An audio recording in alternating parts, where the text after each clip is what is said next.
અમે રજૂઆત લઈને જઈએ તો અમારા ઉપર એફઆઈઆર.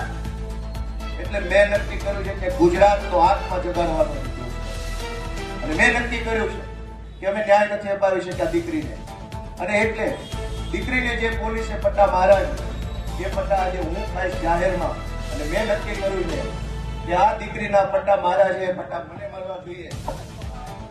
અને ગુજરાતનો આત્મા જાગવો છે.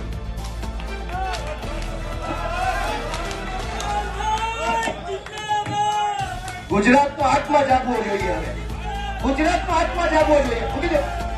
આત્મા જાગવો જોઈએ ગુજરાત આખાનો. દીકરીને પટ્ટા કેવી રીતે પોલીસ મારે? મૂકી દો. ગુજરાતનો દોસ્તો આત્મા જાગવો જોઈએ. આત્માની અંદર લાગવું જોઈએ. દીકરીને પોલીસ કેવી રીતે પટ્ટા મારી શકે? દોસ્તો, આ સજા મને મળવી જોઈએ. આ સજા મને મળવી જોઈએ. જેને જેને દીકરીઓ